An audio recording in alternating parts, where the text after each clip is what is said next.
Good morning students. Standard 8 SS chapter number 13 independent India. इस chapter में हमें भारत की आज़ादी के बाद जो जो चेंजेस आए हैं उन सब के बारे में पढ़ना है। सबसे पहला पॉइंट हमारा बनता है formation and reorganisation of states. बराबर। तो आप सभी को पता है कि जब भारत आज़ाद हुआ था तो वो प्रिंसली स्टेट में डिवाइड था और सरदार वल्लभ भाई पटेल ने जो है प्रिंसली स्टेट को एक यूनाइटेड इंडिया के साथ बांधा। बराबर ना। पर अब देखो, आपको मैं बता दूं कि हमारे भारत देश में बहुत सारी भाषाएं हैं। बराबर। तो ये बात बाद में उठी कि भाषाओं के चलते जो है स्टेट का डिवीज़न होना चाहिए। बराबर ना। जैसे चेन्नई वाले जो थे, मद्रास वाले जो थे, वो ऐसा बोल रहे थे कि आंध्र वाले जो है तेलुगु भाषी जो है उन्हें अलग राज्य दो। बराबर। दूसरे लोग जो थे वो सब ऐसा बोल रहे थे कि हमारा अपना राज्य होना चाहिए। तो ये कैसे बना, हमारे देश में जो है राज्यों का निर्माण कैसे हुआ, इस बारे में हमें पढ़ना है। जब अंग्रेज थे तब हमारा देश जो था ABCD डिवीज़न में बटा हुआ था। बराबर ना। तो बाद में जो है ये डिवीज़न हटाए गए और इन्हें जो है अपने लैंग्वेज के हिसाब से बांटा गया, यानी लैंग्वेज के हिसाब से जो है हमारी स्टेट बने। बराबर ना। जिसमें आपको मैं बता दूं, हमारा महाराष्ट्र और गुजरात वो भी सेपरेट हुए 1960 में जो है 1960 में जो है महाराष्ट्र और गुजरात दो सेपरेट हुए और दो स्वतंत्र राज्य बने। बराबर ना। इसके बाद हमारे देश ने भाई कितनी प्रगति करी। आफ्टर मैंने बोला कि हमारे सामने बहुत सारे प्रश्न थे। बराबर। जब हमारी आज़ादी हुई तो हमारे सामने बहुत सारे प्रश्न थे। हम ना तो फाइनेंशियली इतने कैपेबल थे, फिर पॉपुलेशन इतनी थी, इलिटरेसी इतनी थी, भूखमरा इतना था। तो सभी चीज़ जो है हमें फेस करनी पड़ी। बराबर। और मोस्टली सबने ऐसा सोचा था कि इंडिया जो है इसमें से बाहर नहीं आ पाएगा, इंडिया कुछ सॉल्यूशन नहीं कर पाएगा। पर सबका जवाब देते हुए इंडिया ने जो है अपनी स्थिति जोरदार बनाई और भारत को ऊंचा लाए। बराबर ना। आज हम देखो तो हमारे देश में जो है सारी टेक्नोलॉजी और सभी चीज़ है, हम सभी चीज़ में आ गए। आज आपको पता है कि हमने परमाणु बम भी बना लिए हैं। आज हमारे पास इतनी हमारी मिलिट्री भी है, नेवी भी है, सब है। बराबर। तो ये कैसे हुआ भाई कि इंडिया की अपनी सूझबूझ और इंडिया को किस तरह से आगे बढ़ना है उस हिसाब से। बराबर ना। तो अब सबसे पहले हम पढ़ लेते हैं formation and reorganisation of state. बराबर ना। India become independent and the princely state were merge into the union. बराबर। अब इंडिया जो है वो आज़ाद हो चुका था और प्रिंसली स्टेट जो है वो यूनियन में ऐड हो चुके थे। We had adopted a federal system of government, और हमारे वहाँ फेडरल सिस्टम गवर्नमेंट चल रही थी। Hence there arose a question of forming the state as a major component of the union India. बराबर ना। The union that emerged out of the merger of British India and the princely state were classified as A, B, C and D. बराबर ना। ये मैंने आपको बताया वही। The status of all the state in these four categories was not the same. Thought they all were an integrate part of the union. Thus, India emerged as a union with the four category of state at the time of enforcing the constitution in 1950 CE. People from Madras, Group A state, बराबर। मद्रास जो था वो Group A state में था, launched a strong protest to form Andhra Pradesh for the Telugu speaking community. इसने क्या बोला कि आप जो है आंध्र प्रदेश का फॉर्मेशन करो जहाँ पे तेलुगु बोलने वाले रहे। Government accepted that demand. Government ने जो है इनकी डिमांड मानी। On 1 October 1953 Andhra Pradesh was formed. बराबर ना। 1 अक्टूबर 1953 में जो है आंध्र प्रदेश बना। बराबर ना। और किस बेस पर बना, तो उसकी भाषा की बेस पर। Later on demand for the formation of state on linguistic basis start across the entire nation. और इसके बाद जो है पूरे देश में भाषा के चलते जो है राज्यों का निर्माण हुआ। In December 1953 prime minister Jawaharlal Nehru appoint the state reorganisation committee. 1953 में हमारे प्राइम मिनिस्टर जवाहरलाल नेहरू ने स्टेट रीऑर्गेनाइजेशन कमेटी का गठन करा, बराबर। और इसके जो हेड थे वो कौन थे, तो इसके हेड जो थे वो हमारे रिटायर्ड चीफ जस्टिस थे फैज़ल अली, बराबर।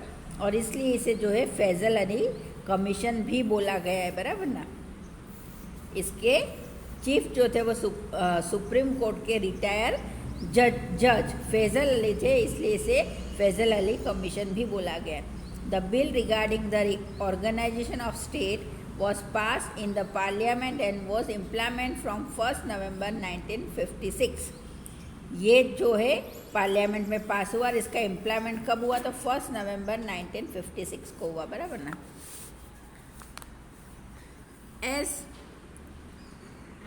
As per the recommendation of the state organization committee, the 4 category of state were re-announced and 14 new state with 6 union territory were formed. तो इसके चलते जो है हमारे 14 नए स्टेट बने और 6 यूनियन टेरिटरी बनी, बराबर ना। यानी आज़ादी के बाद हमारे पास 14 नए राज्य थे और अभी जो है हमारे पास 29 नए राज्य है, बराबर। हमारे राज्य जो है अभी 29 है, बराबर। और उस टाइम 14 स्टेट थे, बराबर ना। Most of this 14 state were form on the basis of language, बराबर। ये जो स्टेट है वो लैंग्वेज के बेस पर बनाए गए थे, accepted from Punjab and Bombay, बराबर ना। पंजाब और बॉम्बे को छोड़कर दूसरे राज्य जो बने थे वो इनकी भाषा के बेस पर बने थे, बराबर ना। आपको पता है कि भाई हमारे भारत में जो है विविधता में एकता बोलते हैं, हमारे भारत में बहुत सारी भाषाएं बोलने वाले लोग रहते थे, तो उन भाषाओं के आधार पर ही जो है ये राज्यों का निर्माण हुआ, बराबर ना। In the state of Bombay 2 major linguistic group that is Marathi and Gujarati lived. This across an intense demand to separate Gujarat and Maharashtra on linguistic basis, बराबर ना। तो देखो बॉम्बे में जो है उस टाइम गुजराती और मराठी बोलने वाले लोग रहते थे, तो इन लोगों ने भी अपनी डिमांड उठाई कि हमको भी जो है हमारे भाषा के बेस पर डिवाइड करो, बराबर ना।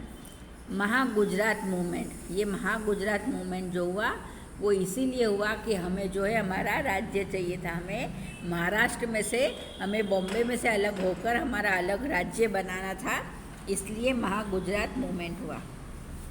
Indulal Yagnik the promoter of the Mahagujarat movement. और मैं आपको बता दूं हमारे महागुजरात मूवमेंट के प्रमोटर कौन थे, तो वो थे इंदुलाल याग्निक, बराबर। जिसे सब जो बोलते थे चाचा ऑफ जनता, इन्हें चाचा ऑफ जनता बोला जाता था। महागुजरात जनता परिषद was formed under the leadership of Indulal Yagnik in September 1956 with the support of few other political parties. Mahagujarat जनता परिषद जो है वो इंदुलाल याग्निक की लीडरशिप में 1956 सितंबर में बनी और इन्हें थोड़ी दूसरी पॉलिटिकल पार्टी का सपोर्ट भी मिला। दिस परिषद demanded for the separated Gujarat state. और इस परिषद की डिमांड क्या थी कि इन्हें अपना अलग स्टेट गुजरात चाहिए था। दे वुड ऑब्जर्व अ बंद और a strike during the meeting और नेशन लीडर। जब ये अपनी यानी ये परिषद जब अपनी मीटिंग रखती थी तब क्या करती थी कि वो बंद पालती थी या स्ट्राइक कर देती थी, बराबर ना। और इंदुलाल याग्निक जो थे वो इसके बहुत ही पॉपुलर लीडर थे और उन्हें चाचा ऑफ जनता के नाम से जाना गया। देखो ये इनका फोटो है, ये है इंदुलाल याग्निक, बराबर। Formation of Gujarat state. The movement completed the parliament to divide the bilingual state of Bombay into Gujarat and Maharashtra in 1960। 1960 में 1960 में गुजरात और महाराष्ट्र दोनों स्टेट सेपरेट हुए, बराबर। The new state of Gujarat was integrate by honourable Ravishankar Maharaj. जो है इसका रविशंकर महाराज के हाथों से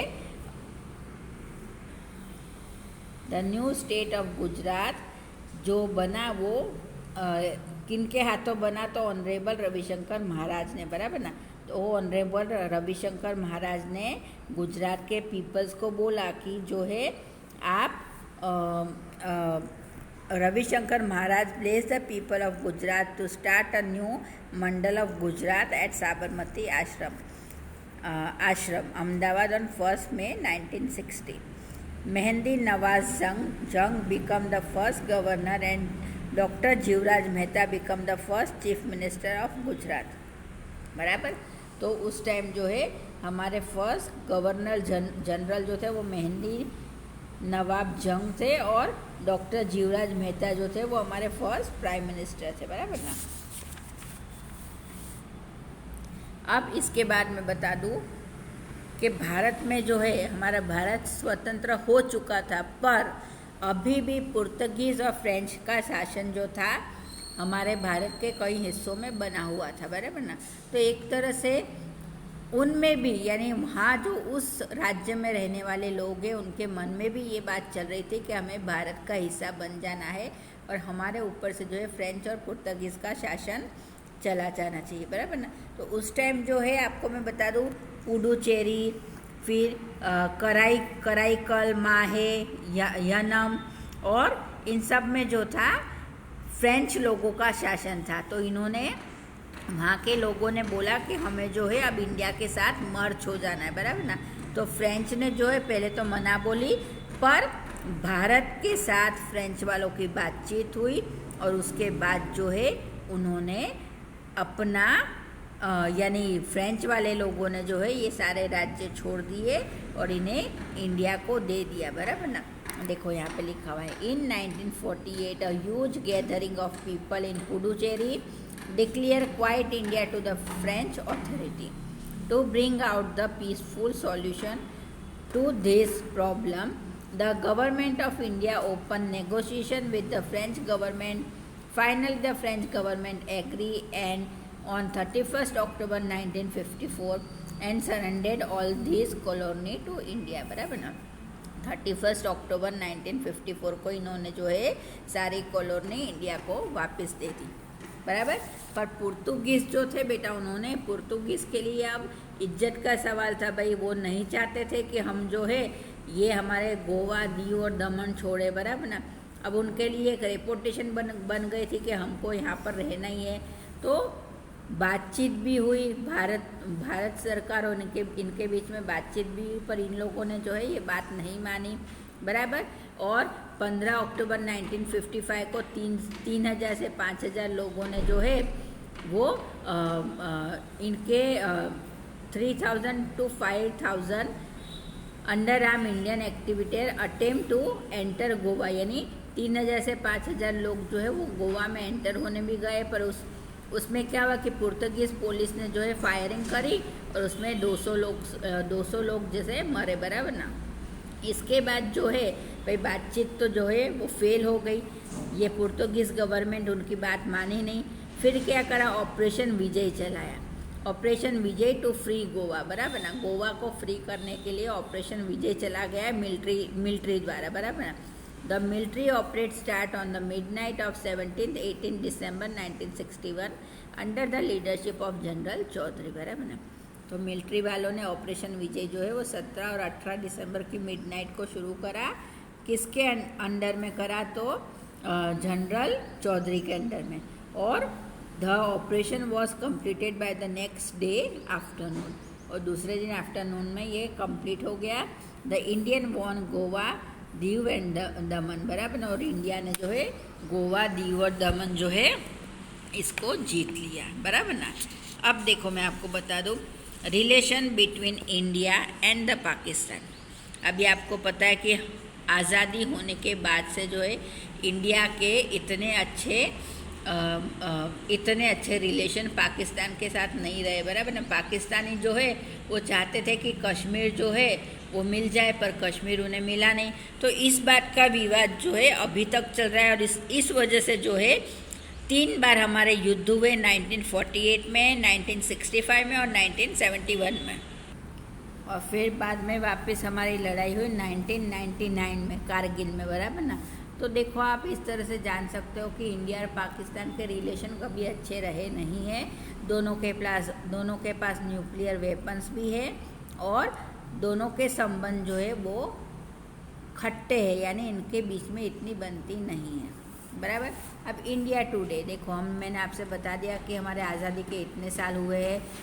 हम देखो तो हमारे इंडिया ने बहुत सारे डेवलपमेंट करे, बहुत सारी अच्छी अच्छी चीज़ें हुई है हमारे इंडिया में। बहुत सारे आलोचक जो थे वो ऐसा सोचते थे कि इंडिया कभी आगे नहीं आ पाएगा, फिर भी इंडिया ने जो है सारी चीज़ें करके बताई और इंडिया ने अपना बहुत अच्छा नाम भी करके बता दिया दुनिया में। देखो ये मरीन ड्राइव का फ़ोटो दिया है, ये पॉश रेसिडेंशियल एरिया है मुंबई का, बराबर ना। फिर देखो हमारा नर्मदा डैम है। नर्मदा डैम जो है आपको पता है ये हमारी नर्मदा रिवर पे बना हुआ है और ये 4 राज्यों में पानी पहुंचाता है, बराबर ना। तो इस तरह से हम देखें तो हमारे इंडिया ने बहुत सारी प्रोग्रेस करी है, पर इसके साथ साथ अभी भी स्टिल हमारे इंडिया में क्या प्रॉब्लम आ रही है बेटा, कि हमारे रिच और पुअर के बीच का अंतर बहुत है, बराबर ना। जो पैसे वाला है वो ज़्यादा पैसे वाला है, जो गरीब है वो गरीब है, बराबर। फिर हमारे यहाँ पर हमारे इंडिया में जो है करप्शन इतना बड़ा हुआ है, बराबर ना। फिर भी अभी देखो तो हमारी बहुत सारी चीज़ें जो है अच्छी होती जा रही है, पर इस चीज़ को सुधारने के लिए हमें भी बहुत सारी चेंजेस लाना ज़रूरी है। करप्शन है, फिर महंगाई है, वो सब बढ़ती जा रही है और इस वजह से जो है हम इंडियंस को मार पड़ रही है, बराबर ना। तो ये सारे पैराग्राफ में यही बातें बोली है, बराबर, जो मैं आपको समझा रही हूँ ना। हम इकोनॉमिक जो है साउंड है, बराबर। इकोनॉमिक हमारा इंडिया साउंड है, यानी इंडिया के पास पैसा है, पर वो पैसा किस में डिवाइड है भाई, कि 2 हिस्सों में डिवाइड है, कि एक पैसेदार हिस्सा और दूसरा गरीब वर्ग, बराबर ना। तो इस तरह से हम देखें तो अभी हमारे इंडिया में थोड़े और सुधार लाने की ज़रूरत है। फिर मीराबेन जो गांधी जी को फॉलो करती है, इन्होंने क्या बोला था 1949 में, कि हमारे लिए साइंस जो है वो वरदान है, पर हमारे विनाश का कारण भी साइंस ही बन सकता है, बराबर ना। तो इसी के साथ ये लेसन जो है वो हमारे यहाँ पूरा होता है, इंडिपेंडेंट इंडिया। और इसके बाद जो है हम हमारा लास्ट लेसन लेंगे, फिर हमारा जो है ये टर्म पूरी हो जाती है। ये लेसन नंबर हमारा 13 फिनिश हुआ, इंडिपेंडेंट इंडिया।